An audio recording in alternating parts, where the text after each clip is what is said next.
بلکہ بدعت ہو جائے گی، کیونکہ اللہ نے نہیں کہا کہ آج کے دن جاؤ وہاں پر، لیکن 9 تاریخ کو جاؤ گے تو کہتے ہیں کہ بعض روایتوں میں آتا ہے کہ وہ یوم عرفات جو ہے، عرفات پر جب حاجی مقیم ہوتے ہیں تو خیر یوم طلعت فی الشمس یعنی سب سے زیادہ وہ بہتر دن ہے جس میں سورج طلوع ہوتا ہو۔ اللہ تعالیٰ کی طرف سے ایسی اس میں برکتیں نازل ہو جاتی ہیں، لیکن حج کو اللہ تعالیٰ نے انہی ایام کے ساتھ مخصوص کر دیا ہے۔ اور البتہ جو حج کے لیے نہیں جا سکے، جیسے ہم لوگ ہیں حج کی عبادت انجام نہیں دے سکے، یہاں پر موجود ہیں، ان کے لیے اللہ تعالیٰ نے 2 چیزیں رکھی ہیں۔ ایک یہ کہ یہ مستحب ہے، کوئی فرض واجب نہیں، مستحب ہے کہ ذوالحجہ کا چاند دیکھنے کے بعد یعنی ذوالحجہ کی پہلی یکم ذوالحجہ کی رات شروع ہونے کے بعد سے لے کر جب تک کوئی آدمی قربانی کرتا ہو، اس کے لیے ہے جو قربانی کرتا ہو، جس کے لیے قربانی واجب ہو، اس کے لیے ہے کہ وہ یکم ذوالحجہ کی رات سے اور قربانی کرنے تک اپنے بال نہ کٹوائے، اپنے ناخن نہ کٹوائے، یہ مستحب ہے۔ اگر کوئی کٹوائے گا تو کوئی گناہ نہیں ہے، کٹوائے گا تو کوئی عذاب نہیں ہے، لیکن مستحب ہے، اگر نہیں کٹوائے گا تو ثواب ہوگا انشاءاللہ۔ یہ کیا بات ہے، یہ تھوڑی سی مشابہت پیدا کی جا رہی ہے حاجیوں کے ساتھ جو حج کے لیے جا رہے ہیں تو وہ حالت احرام میں ہوتے ہیں، حالت احرام میں بال نہیں کٹوا سکتے، ناخن نہیں کٹ سکتے۔ تھوڑی سی مشابہت ہم لوگوں کے اوپر بھی، ہم لوگوں کو بھی دے دی گئی کہ تم ان کے ساتھ مشابہت اختیار کرو۔ تیرے محبوب کی یا رب شباہت لے کر آیا ہوں، حقیقت اس کو تو کر دے، میں صورت لے کر آیا ہوں۔ تو حاجیوں کے ساتھ ایک مشابہت پیدا کرنے کے لیے یہ امر مستحب قرار دیا گیا۔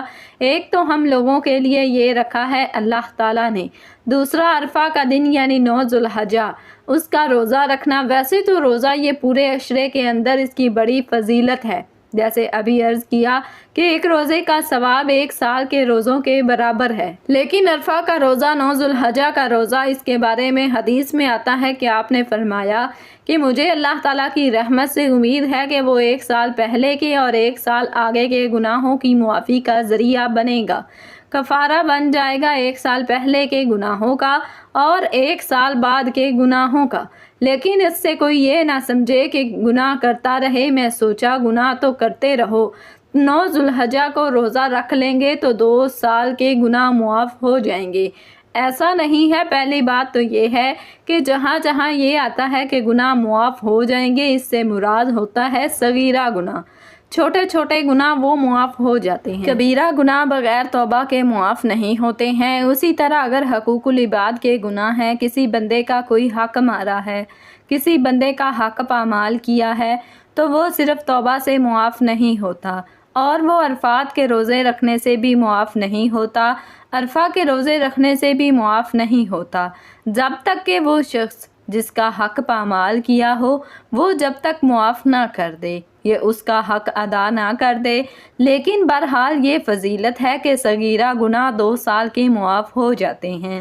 عرفات کے روزہ رکھنے سے یہ بھی ایک جو لوگ حج کو نہیں گئے وہ عرفہ کے دن روزہ رکھیں اور یہ ثواب کما سکتے ہیں۔ پھر ایک عبادت جو انہی دنوں کے ساتھ مخصوص ہے، ذوالحجہ کے ساتھ، وہ قربانی کی عبادت ہے۔ بس وہ 3 دن انجام پاتی ہے، 10، 11 اور 12 ذوالحجہ، باقی دنوں میں قربانی کوئی عبادت نہیں۔ آج آپ گائے قربان کر دو، بکرا قربان کر دو، کوئی ثواب نہیں۔ یہ جو عام دنوں میں صدقہ کیا جاتا ہے جانوروں کا، تو وہ قربانی نہیں ہوتی، وہ گوشت کا صدقہ ہوتا ہے، گوشت تقسیم کر دیا غریبوں میں، وہ صدقہ ہو گیا۔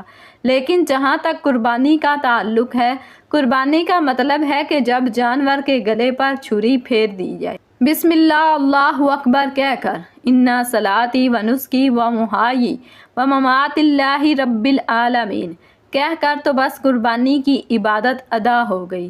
تو یہ قربانی کی عبادت بھی ایسی ہے کہ جو ان 3 دنوں میں ہو سکتی ہے، ان دنوں میں نہیں، اور ہر اس شخص کے ذمہ واجب ہے کہ جس کے پاس 52.5 تولہ چاندی کی مقدار اپنی ضروریات اصلیہ سے زیادہ مال ہو، جو آج کل کے حساب سے تقریباً 50,000 روپے کے قریب بنتا ہے، تو 50,000 روپے نقد ہوں، زیور ہوں 50,000 روپے کا، یا 50,000 روپے کا اس کا ضرورت سے زیادہ سامان ہو، تو اس کے ذمہ قربانی واجب ہو جاتی ہے، اور قربانی ادا کرنا یہ ایک بہت بڑی فضیلت ہے، تو اس کو ذوق و شوق کے ساتھ اور اہتمام کے ساتھ یہ عبادت انجام دینی چاہیے۔ لیکن ساتھ ہی یہ اس کا بھی خیال رکھیں کہ قربانی کرنے کا مطلب یہ نہیں ہے کہ گندگی پھیلا دو شہر کے اندر۔ شہر ویسے ہی گندا پڑا ہوا ہے، کچروں کے ڈھیر ہیں، لیکن اس بات کا خیال رکھا جائے کہ قربانی کے نتیجے میں گندگی پھیلا کر لوگوں کے لیے تکلیف کا سبب نہ بنے۔ ایسے ہی اگر جہاں پر قربانی ہوئی ہے تو اس جگہ کو پھر صاف ستھرا بھی کر دیں، دھو دھلا کر بھی صاف کر دیں تاکہ لوگوں کو تکلیف نہ ہو۔ اللہ تعالیٰ کی عبادت انجام دینے میں اس بات کا لحاظ رکھنا ضروری ہوتا ہے کہ اس سے کسی کو تکلیف نہ پہنچے۔ حدیث میں فرمایا رسول اللہ صلی اللہ علیہ وسلم نے کہ مسلمان وہ ہے جس کے ہاتھ اور زبان سے دوسرے لوگ محفوظ رہیں، دوسرے مسلمان محفوظ رہیں، ان کو کوئی تکلیف نہ پہنچے۔ اللہ تعالیٰ ہم سب کو اس ذوالحجہ کے عشرے سے استفادہ کرنے کی توفیق عطا فرمائے۔